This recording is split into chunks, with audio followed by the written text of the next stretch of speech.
The Tao of Self-Confidence, episode 760.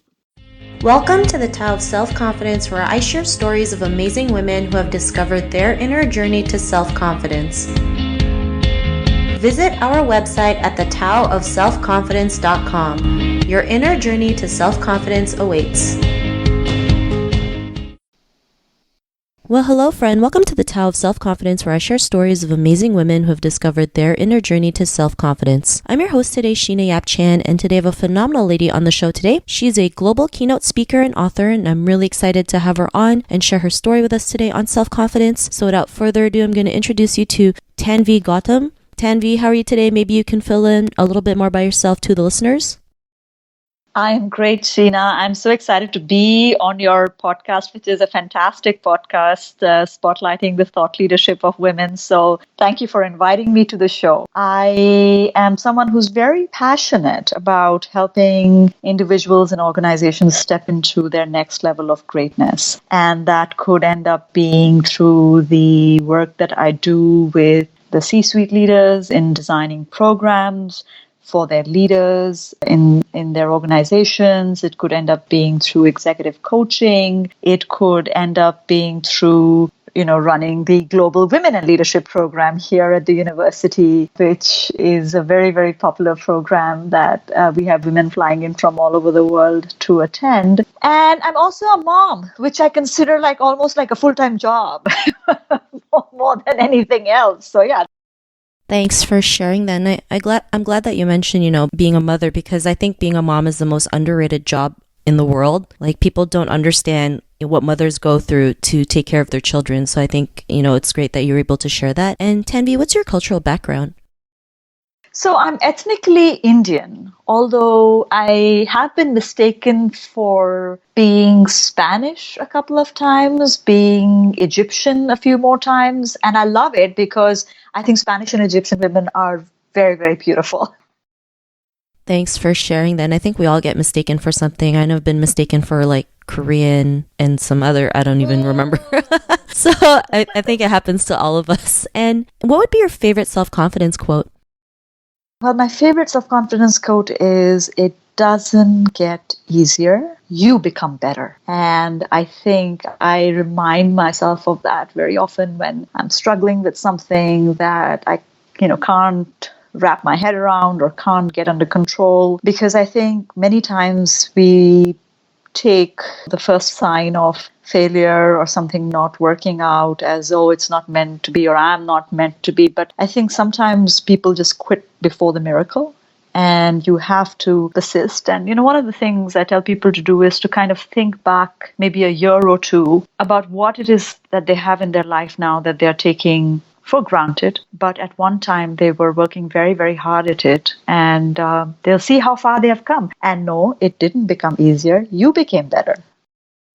Thanks for sharing that great quote. And yeah, I totally agree, because, sometimes if it was easy, everyone would be doing it. And, sometimes you got to go through the hard stuff. I mean, it's just a part of life. And, once we go over that hump, like you mentioned, we become better, we become stronger, we become more confident. So thanks for sharing that great quote. And in your own words, how do you define self-confidence? Sometimes people think that self-confidence is this belief that, when I walk into a room, that everyone will like me, that's what confidence is all about. But I really think that confidence for me is being able to walk into a room knowing that not everyone will like me, but that I will still be okay that they won't. And I think it has a lot to do with this philosophy that I subscribe to, which is that, having self-love, self-compassion, self-awareness is kind of like the underpinning of self-confidence. Like, if you've got these three pieces in place, you will end up being more confident. Thanks for sharing that great definition. And Tanvi, what was your life like before your discovery of self-confidence? So, that's such an interesting question. I kind of don't see it as much as before I found self-confidence and after, because I think there are situations in which all of us are a little bit more self-confident than other situations, right? So I think there could be scenarios or people or projects in which even today I might find that my self-confidence can dial down. So it's not like there was a life before I found it and a life after. It kind of, goes up and down depending on where I am in my comfort zone and where I am not. But as I kind of focus on things that help self-confidence, one of the things that I have realized is that by focusing on, what helps me be more self-confident is that, when you are in that valley where you're not feeling very confident, how quickly can you get yourself out of there? And the sooner you can get yourself out of there, you find you're more productive, you are more resilient, you're more creative, you're more of so many things that you were not before you became self-confident about doing whatever it is that you were doing. So I kind of see this more as, what I would like to call portals of self-confidence that I kind of end up crossing many, many times in many, many different scenarios. And that's the kind of common thread that I've seen on how quickly can I train myself to move from not having self-confidence to having self-confidence.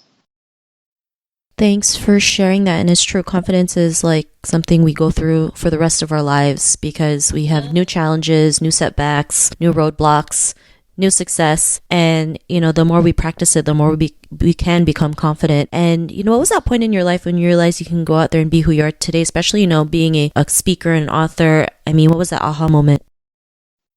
So this is a very interesting question, right? Because I think a lot of us, when we are focused on our work and projects and all of that, we tend not so much to, think about the influence and impact it's having on others. And I remember there was this, I was at a networking event and I was talking actually to Mike Howard, who was at that time the global chief security officer of Microsoft. So obviously somebody very, very senior, somebody who probably like Bill Gates had on his speed dial or whatever. And he and I had been talking about the work that I've been doing. And in the middle of the conversation, he says, ultimately we look to leaders like you to do this. And I kind of looked over my shoulder and like, who's he talking to? Like, I didn't see myself as a leader, right? It was and I looked at his face and he was looking straight at me. So he wasn't talking to someone else. And I think it was just in that moment that I kind of realized that, you know what, maybe I am doing things that are having that impact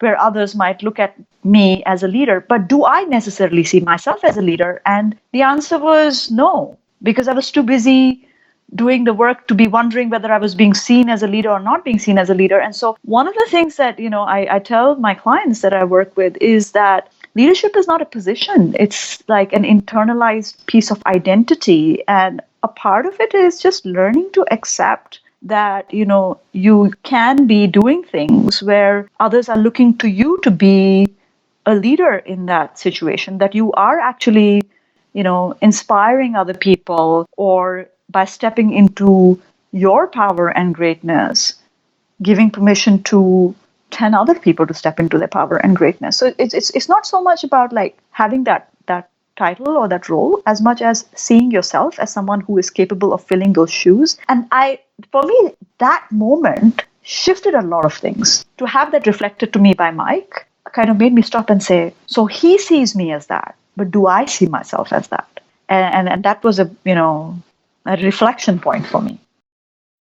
Thanks for sharing that. And it makes a huge difference, right? When someone can see so much greatness in us and what we're destined to be. And sometimes we can't see it because we're so blinded by our self-doubt, our negative self-talk, our own worst enemy. We're always thinking about the worst of everything, not realizing we can switch that and think, what could happen? What blessings can we have in our lives? And, sometimes it just takes one person to see that greatness and realize, maybe I do have something that I can offer to the world. Maybe I can make a positive impact and help change, lives for the better. And, because of those realizations, what's your life been like now? So I think I walk with a lot more gratitude for being allowed to play in spaces where I can have that impact on others mindfully. I have become much more aware of how I'm coming across in the things I end up saying, or, given the fact that there are people who might look at me that way, that how can I be a role model that is more authentic and bring more of myself to be able to share that with others so that they feel that they too can do it. That's been a big theme for me, is like, if I can do it, I think you can do it too. It's about putting in the work to get there. And so I think I became a lot more mindful. But then I also started thinking about, well, what more can I do? So, I've been on the social media influencer list for HR now for like 5 years in a row. And I tell you, every time I show up on that list, yes, of course, it's like a celebration. Who minds not, like, everybody wants to be on a list of that sort, right? But for me, I see it as a huge responsibility, because my grandmother always kind of taught me, to whom much is given, much is expected. And so for every award that I might get, or every list that I get listed on, the question is, well, whose life became better because you were on that list? Or what shifted because you were on that list? And if the answer is the only thing that shifted was that you got 500 more retweets because you were on that list, I mean, what a waste that has been, right? So how do I take, so that's what I meant when I said the gratitude for being able to have that impact, and how can I leverage it to help other people move forward in their journey, wherever they might be, has been the shift.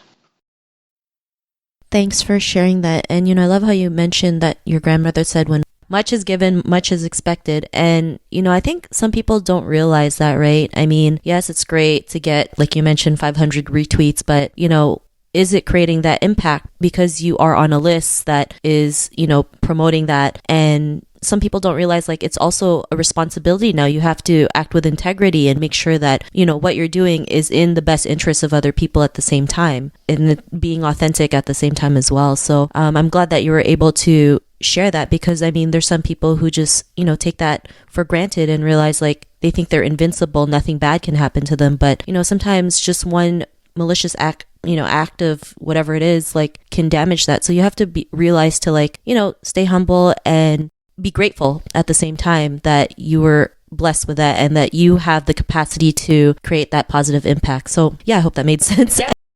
No, it does. And it does, because, the funny thing that I'm noticing is that a lot of people are seeing this concept of influencers now as like a career or a profession. And I can't say I completely understand, because for me, it is a very much earned privilege and responsibility, which goes beyond this idea of brand endorsements, or how much can I be paid to, be seen with a particular product or service. Or so it is important to understand that when we talk about influencers, I mean, true influences is not about, just the followers, but, whose life changed because you woke up this morning. And that's a question people need to ask themselves when they are being listed as these influencers. And if it was just your life, that's a rather limited sphere of influence, isn't it?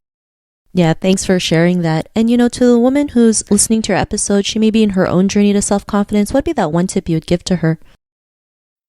I would say that, define success on your own terms. We often buy into definitions or prototypes of success that are handed down to us, sometimes culturally. They are handed down to us, because our parents or their parents thought that, when you are that, doctor, engineer, scientist, academic, whatever was their definition of being successful, was kind of handed down to you, and we kind of adopt that sometimes without asking whether that's really what we are looking for. And that's not very helpful. The number of people the way I think about it is they're in the fast lane, but the wrong direction. And so when they reach where they were aiming for, they may often get there and say, there's got to be more to life than what has happened. Or, is this all that there is to it? And then, I tell them, I said, yeah, but I thought that's how you define success. And then that's when the recognition hits that, actually, you know what? I didn't define success like that. Somebody else defined it for me. And therefore, it's an accomplishment, but it feels empty. And so spend a little bit of time asking for what's your own definition of success. If you were not trying to live out somebody else's parameter of being successful, how would you really define it? And I think you need to spend a little bit of time answering that question. Thanks for sharing those great tips. And if our listeners wanted to get to know a little bit more about you and what you do and check out some of your work, is there any links or social media profiles we can connect with?